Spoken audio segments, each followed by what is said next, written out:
7 वर्षाची मुक्ताबाई म्हणते मला गुरु भेटले चौकात, माझा धरी याला हात मला नेले एकांतात, माझी सरली रधार.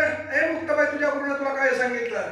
म्हणजे माझ्या गुरुने मला सांगितलं, ओ महाची गुरु हे संपूर्ण विश्वगुरु आहे. जलचर भूचर खेचर हे ओंकार स्वरूप हे विश्वगुरु आहे. आणि गुरूंचा महागुरु जो आहे ना, ओ महाची गुरु स्वमहाची शिव, या दोघांचा लागावा करीबाई, नाशिकद्वारा दृष्टी. लाघव कर, पण कसं कर? नाकावर लक्ष ठेव. आणि म्हणून सज्जन माणूस नाक पाहिलं लगेच लक्षात येतं हे ओरिजिनल का डुप्लिकेट आहे. घरी गेल्यानंतर ज्ञानेश्वरीचा दुसरा अध्याय वाचा.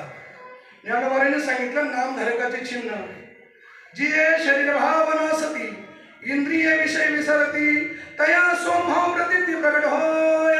माझ्या गुरुने मला सांगितलं, ओ महाची गुरु सोमहाची शिवा, या दोघांचा लागावा करीबाई, नाशिकद्वारा दृष्टी सोहमाशी गोष्टी, रेणू भरला पाठ बोटीबाई. जो अनुचर रूपाने तुझ्या आत्ममध्ये येणार तोच रेणूच्या रूपाने नटलेला आहे. देवाला